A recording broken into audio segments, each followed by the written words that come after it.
How are you? You know I have better days than seeing licensing in my building. Huh? I said, I have better days than seeing licensing in my building. Good morning. How are you? Is he recording us? Oh, he recording me. Huh? He recording me.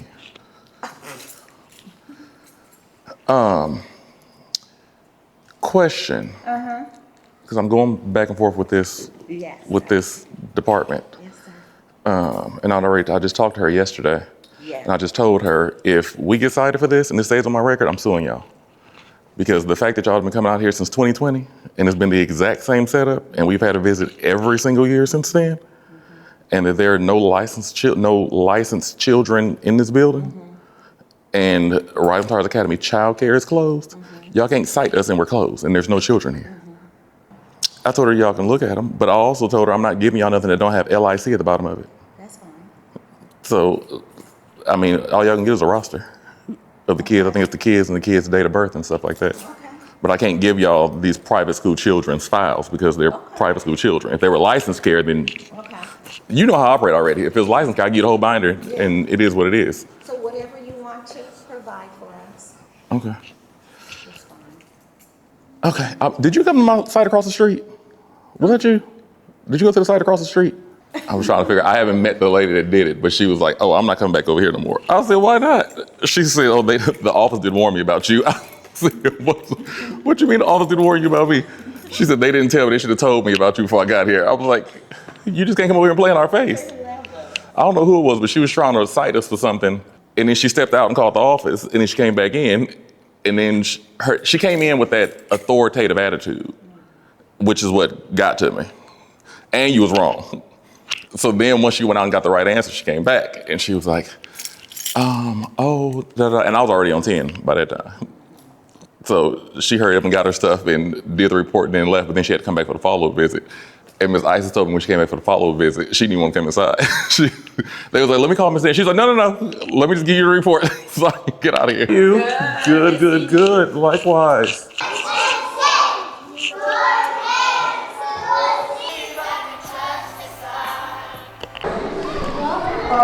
Sit back. What are the children that's over here on practice? Where are they getting at? It was just chaos. And yes, the children were being chaotic, but they're children. So you can't expect children to just sit still you can't expect children to sit still for long periods of time, especially not in the middle of the day. They're energetic, they're adventurous, they're trying to move around. Here, y'all, come on, let's go. I need to pull her for an hour. Miss Alicia? Yeah, or Miss Rima. Okay, I'll try to get Miss Rima. Okay. Yeah, as soon as they can get over here, then I can pull them. Because then that'll be 3. Yeah, Felicia and Felicia. So Miss Felicia can't come. I can get Felicia to come. Okay. She probably, Yeah. So if I can get those 3, she ain't gonna cry. We're definitely going to get staff. Huh? We definitely get staff. Oh no, I agree. When was I having it? Today, huh? Yeah. That's why she called me just now. The teachers are just. Teachers really were. Remember the child we had a meeting with the parent? They're kind of starting to pick on her. You said what? They're starting to pick on her. So on little girl? Who is? The teacher? Just Leslie and Charlotte. Stuff being said to the little girl after we just told mom that we were all turning on to leave. No. That's why she just called me. No sense of Urgency. I need to be eyes here just because this person's standing. You could have brought grandma to your classroom right now. She's like, she'll put us some room because she's Shawana! no, her room though is too hot. What are we doing? I was explaining to her that I have a parent on their way. I'm just asking. Okay. I'm just asking. Isis Broster, please. Let me see which room I want to do the meeting.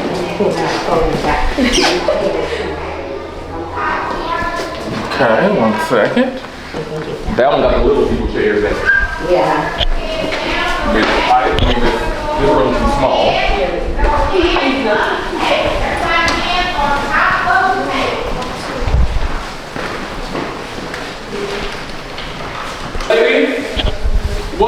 to Mr. Darren's class. Come on in.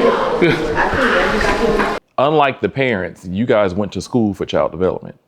So not only did you have a passion to be in child care, but then you went and took the college courses to definitely be in child care and kind of learn the fundamentals of what it is to actually be a teacher.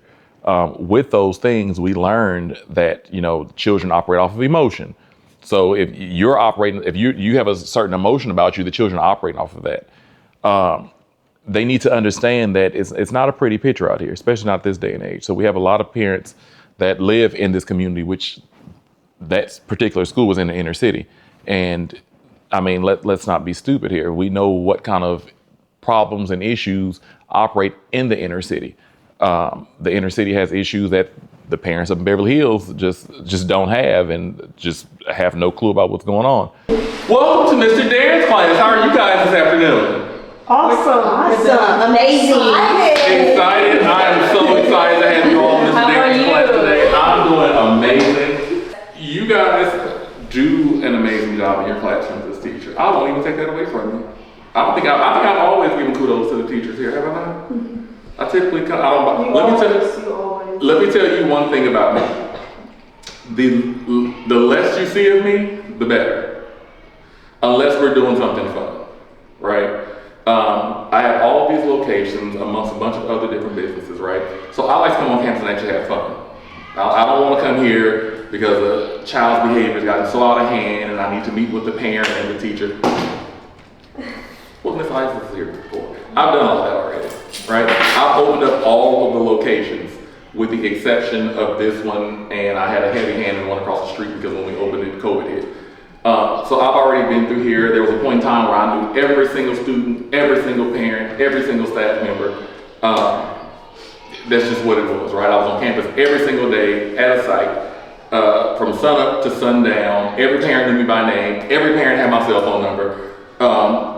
But everything ran smooth because Mr. Darren was around at any given time. Now I know some teachers feel like they have like a Mr. Darren's here situation. I don't know what that's about. Because when I used to see my supervisor, I was like, what are they here for? What do they want, right? For some odd reason, with Rising Star, it's the opposite way. I don't know, maybe he's just so attractive, maybe he's just so amazing, maybe, you know, all these other accolades, I don't know. No, I'm just kidding. But I know a lot of people like to see me coming when I'm on campus.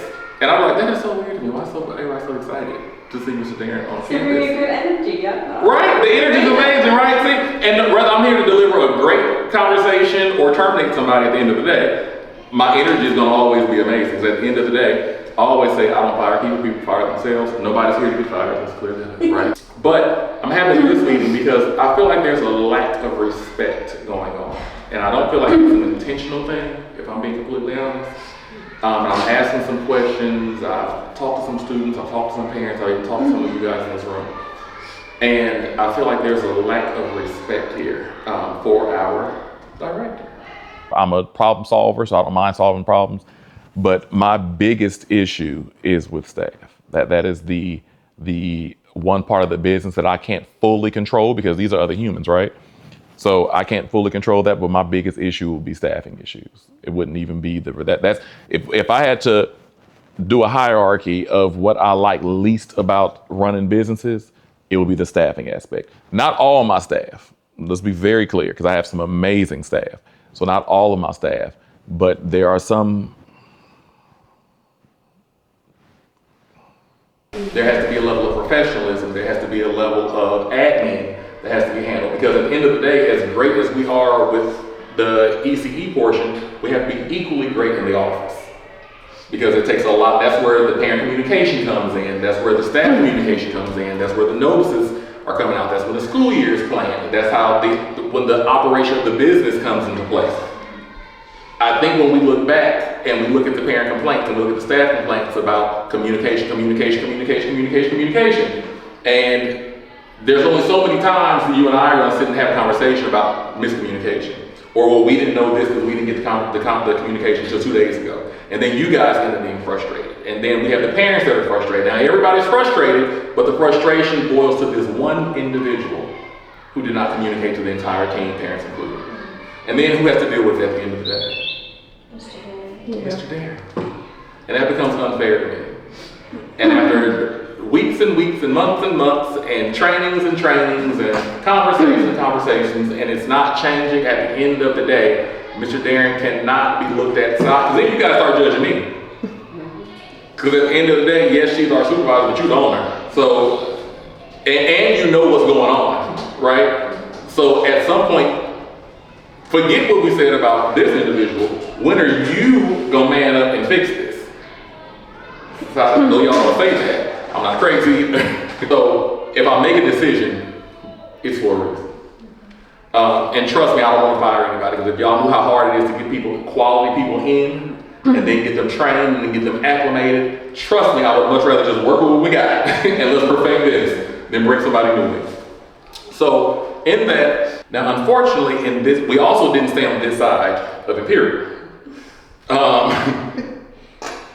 We know there's a different demographic here, and I'm not saying that all individuals on this side of town operate this way, but I think we can agree that it happens more often than not.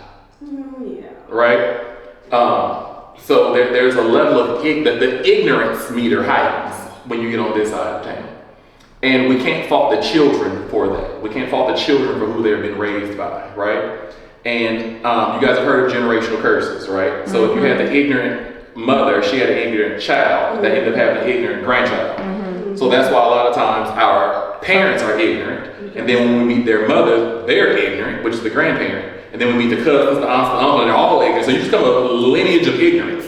Someone gotta break it. Somebody's gotta break it, right? Yep. So we are in partnership with the parent. We can't really get to the aunts and uncles or the grandparents or anything like that. So we're in partnership with the actual parents. So as ignorant as they are, we have to sit back for a second and say, okay, we know there's a better way. You guys went to school for this. We know there's a better way.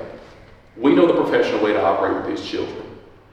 We know you're a little ignorant, right? You're not too ignorant because you make sure your child was enrolled in school, and you make sure your child was only enrolled in school but enrolled in a private school. So you're not too, there's a level of, we gotta give you a few points, right? So if we had you at level 10 of ignorance, we're gonna give you 2 points.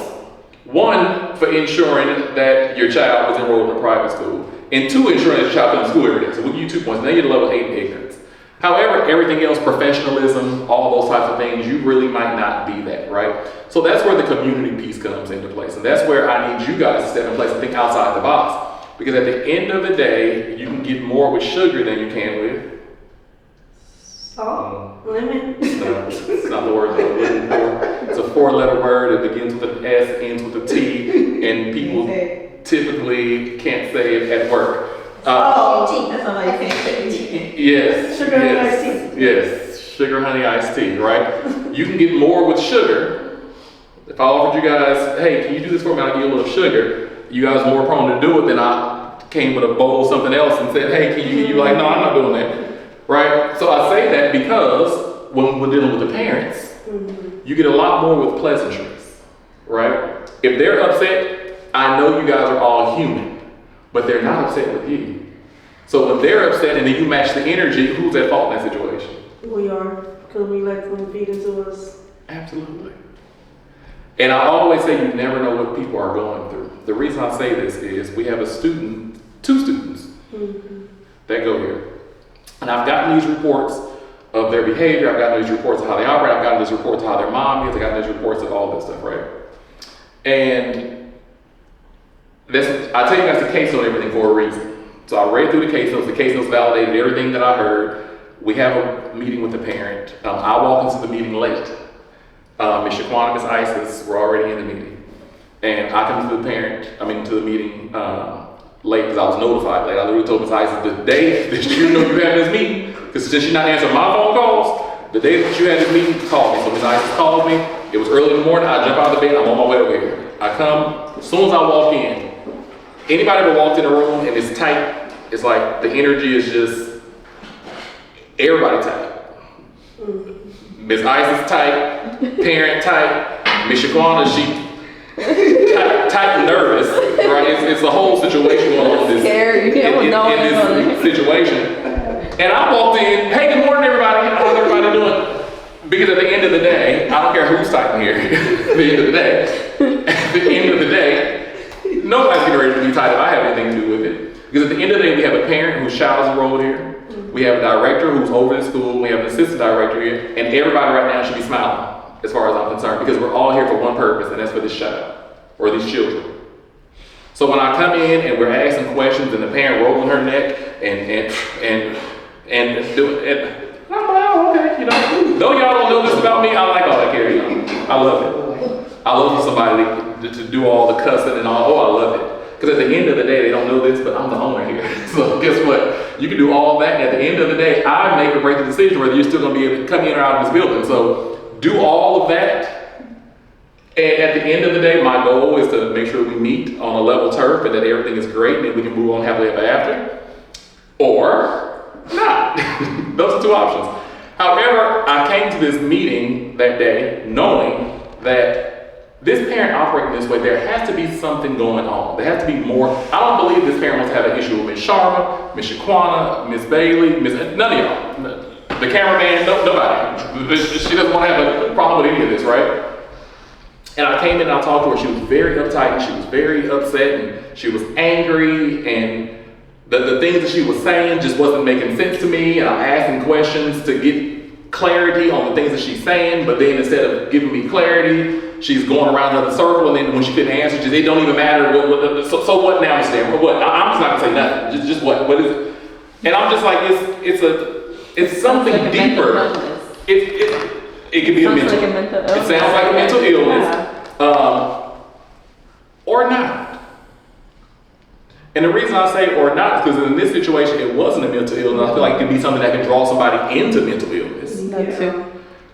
And then when we got to the bottom of it, what ended up happening, Ms. Shaquana? What made you go stand up and go grab something? She broke down and cried. And I'm looking at this, and it was a very emotional situation. Yeah. This woman had been homeless, sleeping in her car, No food. no food, the kids in and out of a shelter. And then there were some things that had happened where Child Protective Services were called on, so now she had Child Protective Services in her life. That's not something that I've never been in that situation.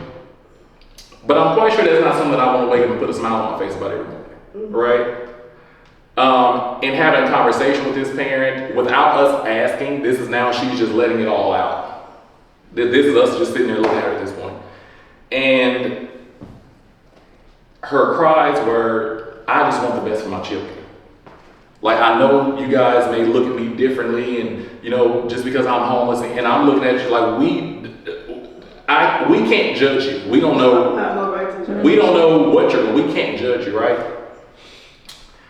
But I just sat back and I'm like, I wonder if the staff knows what's going on right now.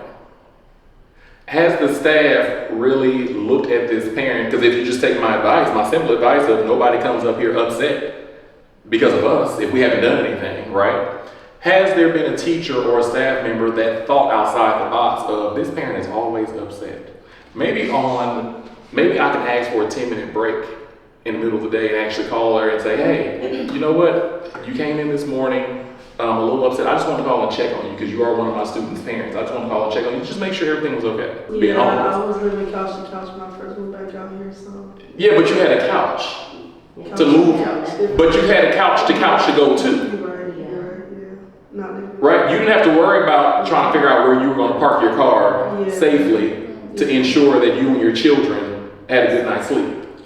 You didn't have to figure out where you were going to shower because you were able to get off that couch, go use the bathroom, go take a shower, come and lay back on that couch. So you still had a roof over your head. And then to add insult to injury, the one thing that you did have for your safe haven to find your children, to take your children to find a safe place to sleep was in the car, then your car gets repossessed. Oh, yeah. Yeah, because that was my best friend. Yeah. This parent deserves a lot of grace. Now, I'm not saying honor the disrespect. I'm not saying that at all. But at what point do we care enough to have a different conversation with this parent, especially since we know how you're operating with us? We haven't done anything to you. So when do we think outside the box and say, you know what? Something else is going on. Are all of y'all gonna show up with a happy smile on your face when you don't have a car, don't have a place to stay, you got 2 kids that you're trying to house and take care of? Is this something that we're gonna wake up every morning excited about? It's just not. It's just not. Do we see these children that are in that specific living situation, in that specific living dynamic, having some other troubled issues going on behind the scenes? Yes. And we're in this for children. Which means, though we're in it for children, the adults matter. Because once they leave us, they go to them. And me and that adult, me and that parent need to be on the same page. Do you need groceries? Is it gonna hurt Mr. Darren to have this parent that is homeless when they go grocery shopping, we do our bulk order and that Costco card is swiped for $4,000? Is it gonna hurt Mr. Darren to swipe for $4,200 versus $4,000? No. Well, today we have a employee whose parents just went through a divorce. This is one of our younger employees, actually. Her parents just went through a divorce. The mother and father are going their separate ways, and she sided with the mother's side, and the mother's moving out of town. So she's moving with the mother to another state, and she hates to go, and we hate to see her go. So I'm gonna go over here and bid her farewell. I've learned to remove my feelings when people leave. We did have this specific individual did positively impact everybody at the location that she worked at. And I was already put on notice by her manager that her last day was on this particular day. And I made sure that I hurried up and got over there to, see her off, because this was an employee that we didn't have any issues with. I know. Thank you. And put it in the oven. Baby and me. Yay! Right, Mr. Darren? Let's play peekaboo. And she just got I knew you had more, and you still got more. You're gonna do amazing. You're gonna do amazing. Just keep that upbeat. I know you got your own stuff going on. Don't let that, as hard as that is, y'all going through something. Yeah. It's a breakthrough, for sure. Y'all going through something. Exactly. So always remember that in your head. This is not the final. I'm going through. Mm-hmm. Keisha? Yes. Get this.